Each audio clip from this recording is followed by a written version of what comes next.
Udah nih. Halo, selamat pagi Akang Teteh Plant Lovers. Pagi ini kita lagi ada di Planteria dan kedengaran suara apa tuh? Helikopter ya. Dan suasananya kalau di Bogor saat ini cerah. Nah, saya kembali hadir lagi nih di sini mau memperjelas terkait dengan pengendalian kutu putih karena kemarin setelah live banyak yang DM bagaimana sih detailnya untuk menghilangkan kutu putih. Nah, ini cara pengendaliannya versi kami ya di Planteria. Nanti kita sharing-sharing aja. Kalau misalnya nanti ada yang ingin ditambahkan atau ingin ditanyakan, silahkan kayak gitu. Nah, kebetulan ini ada tanaman yang lagi kena kutu putih, ketapang biola, dan kebetulan tanaman ini best seller juga untuk plant lover yang suka menanam tanaman di dalam rumah ya sebagai tanaman indoor. Yuk kita ikut. Di sini ini ada namanya ketapang biola. Nah, ketapang biola ini dia lagi terserang kutu putih yang kemarin saya jelasin. Dia ini kalau dibiarin nanti bertambah banyak seperti ini. Jadi ini nanti dia nambah banyak, ini tambah banyak. Nah, detailnya seperti ini ya teman-teman. Untuk kutu putih ini kalau digedein bentuknya seperti ini dia. Bentuknya oval, dia punya lapisan lilin dan dia punya rambut-rambut halus yang ada di sininya. Nah, di sini dia nanti berkembang biak banyak. Dia berasosiasi mengeluarkan namanya embun tepung. Nah, dia ketika embun tepungnya itu makin banyak, lama-lama dia berwarna hitam berasosiasi dengan jamur gitu. Nah, itu yang bikin daun itu susah untuk berfotosintesis. Jadi selagi kita masih menemukan kutu putih di tanaman itu sedikit seperti ini, baiknya langsung kita basmi gitu. Nah, kalau saya pribadi sih lebih suka dengan pengendalian secara hayati ya, dan atau pengendalian secara organik seperti itu. Karena pengendalian itu lebih aman bagi lingkungan kita untuk keberlanjutan, walaupun hasilnya itu tidak seinstan dengan kimia kayak gitu. Nah, untuk sebelum kita sharing terkait dengan cara pengendaliannya, saya mau sharing dulu nih terkait dengan apa sih itu kutu putih. Nah, kutu putih itu sebenarnya dia keluarga Pseudococcidae. Dia keluarga Pseudococcidae nih yang aku bilang kemarin.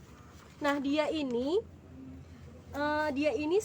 sebenarnya serangga. Dia punya alat mulutnya itu masuk ke jaringan epidermis tanaman. Epidermis tanaman kayak kulit kita kan punya jaringan epidermis tuh. Nah, di dalam daun ini juga punya namanya jaringan epidermis juga. Nah, ketika stilet alat mulut dari kutu putih itu nempel di daun, dia bersamaan mengeluarkan dengan racun masuk ke dalam si daun ini, kemudian dia menyebabkan daun itu biasanya klorosis, mengkerut, dan warnanya berubah menjadi kuning. Nah, untuk kutu putih ini dia nggak hanya menyerang daun, dia bisa menyerang batang, dia bisa menyerang akar, dia bisa menyerang buah. Seperti gambar yang ada di sini, bahwa ini menyerang buah pepaya sampai banyak seperti ini. Awalnya yang tadi saya bilang, awalnya sedikit, pas dibiarin makin banyak karena si kutu daun ini mengeluarkan embun tepung ya, dan dia berasosiasi dengan jamur yang cendawan yang berwarna hitam itu tadi, embun jelaga ya namanya. Nah, dia makin banyak, jadi makin berkembang biak seperti itu. Tapi jangan khawatir, Allah itu maha sempurna, jadi menciptakan segala sesuatu di dunia ini dengan keseimbangan gitu. Jadi ada istilahnya ada hamanya, juga ada penawarnya gitu. Tergantung pilihan teman-teman, mau pakai kimia yang instan silahkan, mau pakai organik dengan herbal silahkan, mau pakai yang berbau tadi pengendalian secara hayati dengan menggunakan serangga atau mikroba patogen lainnya, bisa aja seperti itu. Jadi kembali kebutuhan teman-teman. Nah, kebetulan kalau sekarang saya mau menjelaskan terkait dengan pendekatan secara hayati dan penjelasan secara organik seperti itu. Nah, untuk penjelasan secara organik atau herbal ya, herbal itu adalah kita menggunakan bahan-bahan dari alam, pakai daun-daun yang ada di alam. Itu ada contohnya kayak ekstrak minyak mimba ya, yang seperti kita tahu atau biasa dikenal dengan neem oil, dan daun sirsak itu mengandung senyawa anti hama. Kita bisa gunakan untuk menyemprot ini. Nah, cuma memang secara lebih cepat sih, lebih efektif memang yang kimia ya. Cuma kalau untuk jangka panjang dan untuk keberlanjutan ini disarankan kayak gitu. Nah, dan ini efeknya pun lebih aman ya bagi tanaman dan maupun bagi lingkungan. Yang punya anak kecil, yang punya hewan peliharaan, ini cocok banget. Nah, ini ada yang menarik lagi nih. Kita ada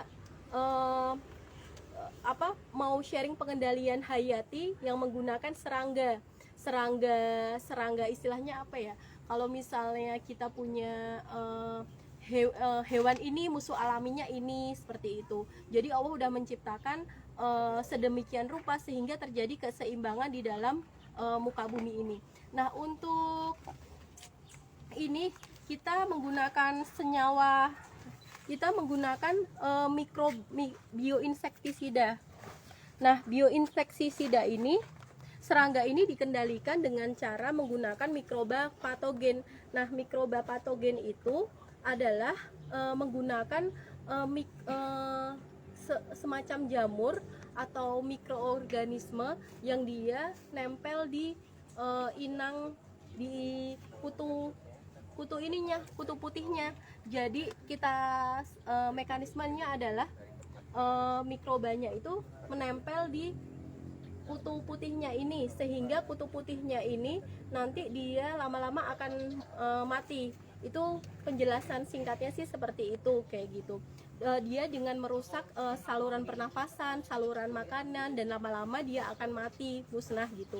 Dan ketika kita memutuskan menggunakan ini, disarankan tidak menggunakan kimia karena jamur atau mikroba yang ada di sini dia akan mati. Dan jamur dan mikroba yang ada di sini jangan khawatir, ini aman bagi kita semua gitu. Jadi dia nggak bagus buat si kutu putih ini aja. Kalau untuk tanaman dia malah bagus untuk pertumbuhan tanamannya. Nah, ini caranya gampang banget, kita bisa gunakan. Nah, ini bioinsektisida. Di dalam sini ada namanya jamur Lecanisium.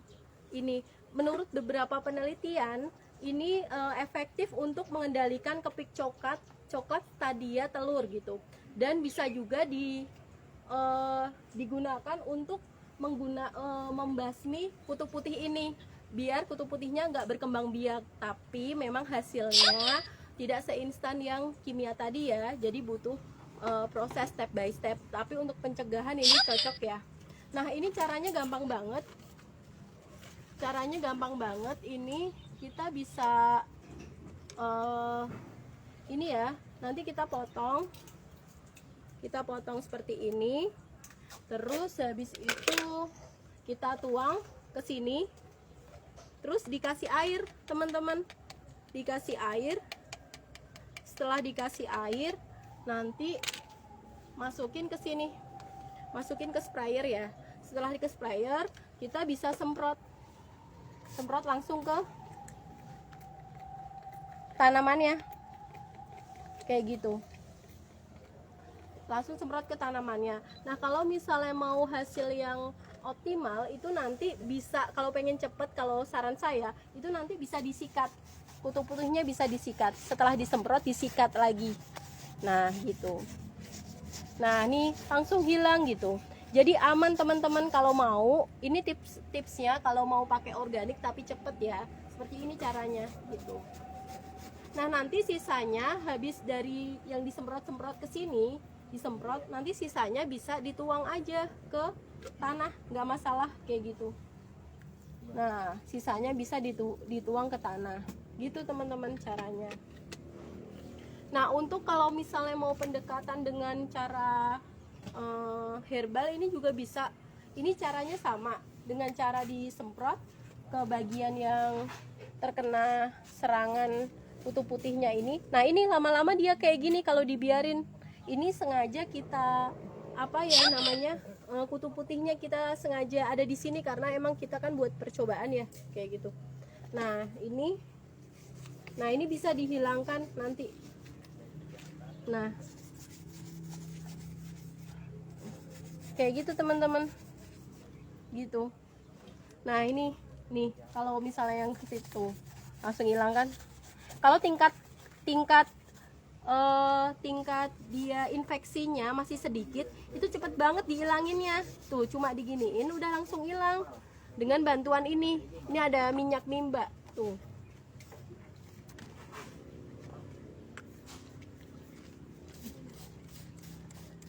Nih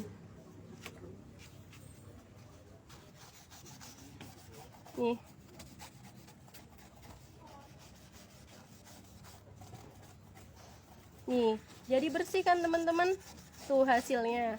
Jadi daunnya itu terbebas dari kutu putih kalau tingkat serangannya itu masih sedikit. Nah kalau tingkat serangannya udah seperti ini itu tingkat serangannya udah lebih dari 50%. Kalau 50% segini memang butuh waktu yang lebih lama untuk menggunakan dengan pendekatan organik tadi ya gitu. Cuma kalau misalnya bersabar insya Allah bisa sih gitu. Nah kalau saya udah seperti ini biasanya saya potong aja karena bisa nanti nular ke bagian yang lain kayak gitu teman-teman. Nah untuk ini